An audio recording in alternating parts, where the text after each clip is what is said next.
राधे राधे भक्तों, हमारे चैनल पर आपका स्वागत है। वीडियो को अंत तक अवश्य देखें। वीडियो में गुरु प्रेमानंद जी ने बच्चों की दिनचर्या कैसी होनी चाहिए बताया है। वीडियो को लाइक और शेयर करें।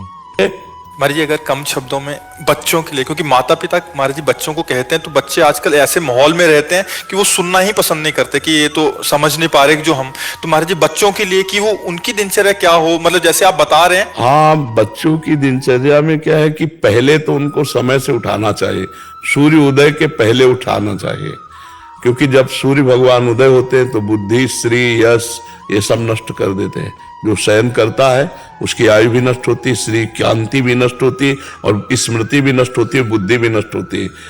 सुबह जब उठ करके सूर्य भगवान को नमस्कार किया जाता है और गायत्री मंत्र उच्चारण किया जाता है तो उसमें यही है कि मेरी बुद्धि को सत्य की तरफ प्रचोदयात, प्रेरित करो।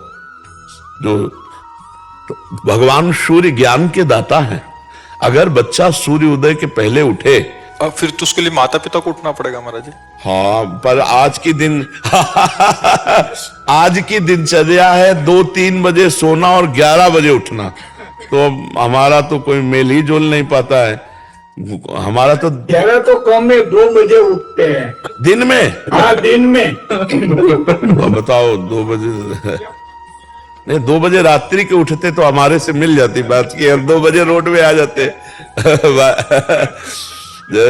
अब कैसे हम दिनचर्या बताएं जब प्रातः की दिनचर्या ही नहीं बन पाएगी। हाँ, तो जैसे अब ये दिनचर्या करके और बच्चों को तांबे के पात्र में रखा हुआ जल अगर पिलाया जाए, वज्रासन में बैठकर पिए, थोड़ा टहलो, सौंच जाओ, स्नान करो, 10 मिनट व्यायाम करो और इसके बाद अपनी पढ़ाई पे लगो।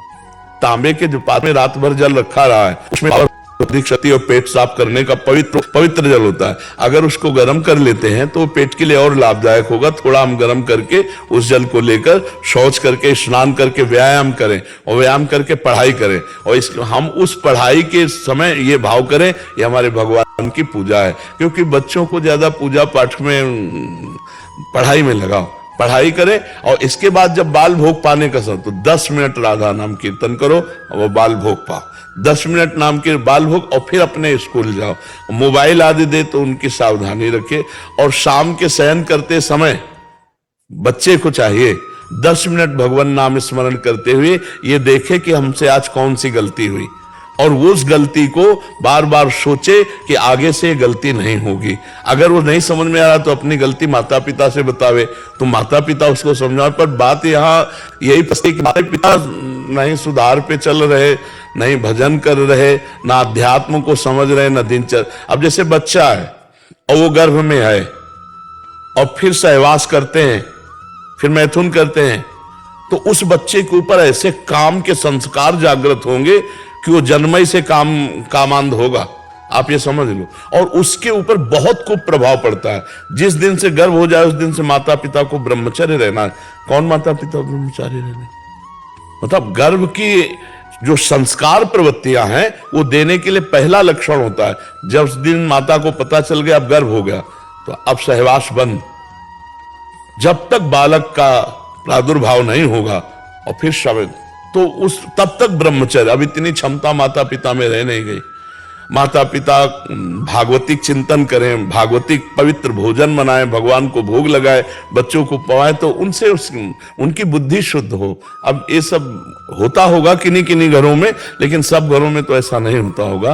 पर ये जो प्रथा चली 11 बजे, 12 बजे, 1 बजे तक सोने की दिन की, ये बिल्कुल बुद्धि को भ्रष्ट कर देगी। सूर्य भगवान के उदय होते जो आदर नहीं करता भगवान सूर्य का, तो कम से कम उठ जाए, इतना आदर कर ले कि सैया छोड़ दे। मान लो ना अर्घ दे ना संध्या करे, उसकी बुद्धि नहीं काम कर रही, पर इतना तो कर दे। अब बताओ जब आप कहते हो कि 2-2 बजे दिन तक लोग सोते हैं। हाँ, एक यहाँ भगत जी आए थे, उन्होंने कहा 11 बजे के पहले तो मिल ही नहीं सकते क्योंकि 11 बजे तो हम सो के उठते हैं और यहाँ 11 बजे हमारी सारी दिनचर्या समाप्त हो जाती है 12 बजे रात्र से।